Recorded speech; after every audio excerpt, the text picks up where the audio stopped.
Hello, magical creatures, and welcome back to another episode of Around the Cauldron. Today's episode is going to be a little different. I am going to be sharing some short stories and spooky tales that I found online, so this will be a little bit of a short episode.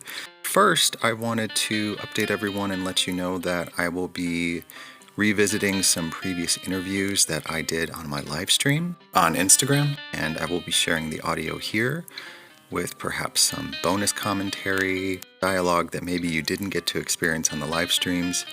But if you're not following me on Instagram, Zachariah the Witch, I do my live stream every Monday at 5 p.m. with different guests, and sometimes we just pull out the cards and do some free divination and things of that matter. So on this episode, I will be sharing a few more tales with you, and then as a friendly creative reminder, this podcast and many podcasts similar to mine are not possible without listener support. So if you'd like to donate or contribute to this series and my interviews, any donations are greatly appreciated. You can find them on the main website of this podcast page at Anchor FM.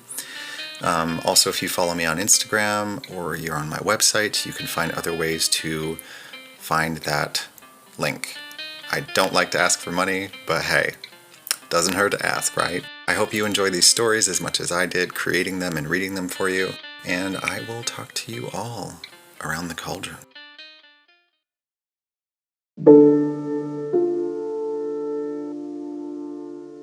When my sister Betsy and I were kids, our family lived for a while in a charming old farmhouse. We loved exploring its dusty corners and climbing the apple tree in the backyard. But our favorite thing was the ghost. We called her Mother because she seemed so kind and nurturing. Some mornings, Betsy and I would wake up, and on each of our nightstands, we'd find a cup that hadn't been there the night before. Mother had left them there, worried that we'd get thirsty during the night. She just wanted to take care of us. Among the house's original furnishings was an antique wooden chair which we kept against the back wall of the living room. Whenever we were preoccupied watching TV or playing a game, Mother would inch that chair forward across the room toward us. Sometimes she'd manage to move it all the way to the center of the room, and we always felt sad putting it back against the wall. Mother just wanted to be near us. Years later, long after we'd moved out, I found an old newspaper article about the farmhouse's original occupant, a widow. She'd murdered her 2 children by giving each of them a cup of poisoned milk before bed, and then she'd hanged herself. The article included a photo of the farmhouse's living room with a woman's body hanging from a beam. Beneath her, knocked over, was that wooden chair.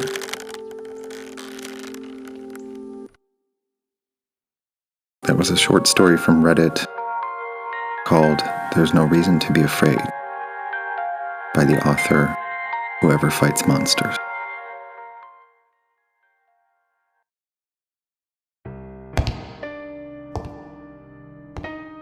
Have you ever walked into a room and found a vampire?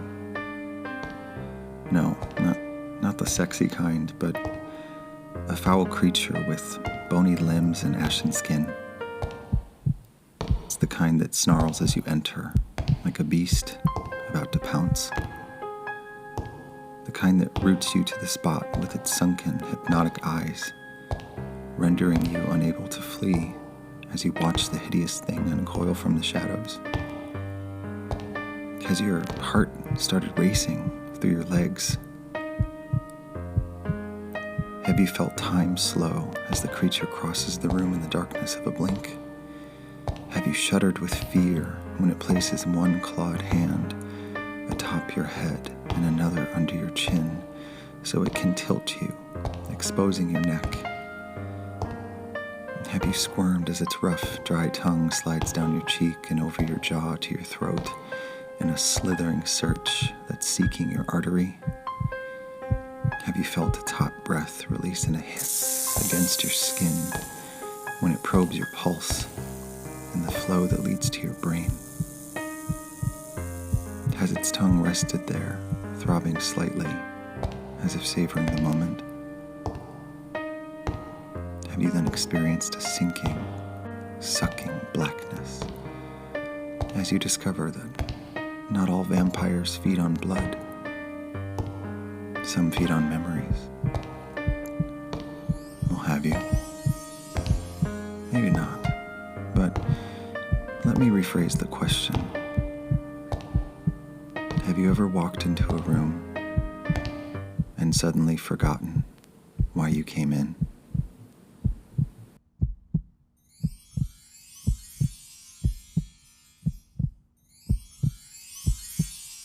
That was another story from Reddit called Next Time You'll Know Better by I Post at Midnight. For some reason, that story made me think of a quote I read where it said, "There's nothing like the laughter of a baby, unless it's 1 a.m. and you're home alone." Stay tuned for the next and final story of this episode. And once again, thank you to all of the sponsors and contributors of Around the Cauldron. Check us out on Instagram, 5 p.m. Pacific on Monday, where I do a live stream and interview different guests or pull the cards and give you some insights for the upcoming weeks or months ahead. Thank you for joining us.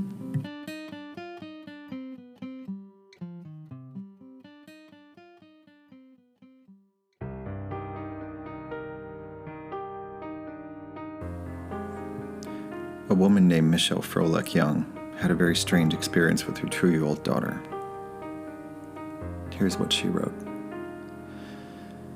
When my daughter was 2, I found her twirling paper towel tubes tied with twine in the air. I asked her what she was doing. She said that she was practicing her nunchucks. I was very confused, as she'd have no way of knowing what nunchucks even were. I asked her what she meant, and she told me that Adam had told her how to make them and showed her each night how to use them. She then went on to say that Adam told her to practice because she might need to know how to defend herself someday. I almost freaked out, but I asked her, well, what does Adam look like? And she said that he was tall, with yellow hair, and blue eyes. And then she said, Mommy, you know how he looks. You know him. He died of a headache. I had to leave the room. You see, 4 months before she was born, my tall, blonde, blue-eyed martial arts pro friend died of a brain aneurysm. He was only 27. She has not spoken of him since that day. So I'm not sure if I scared her with my reaction or if she had just completed her lessons.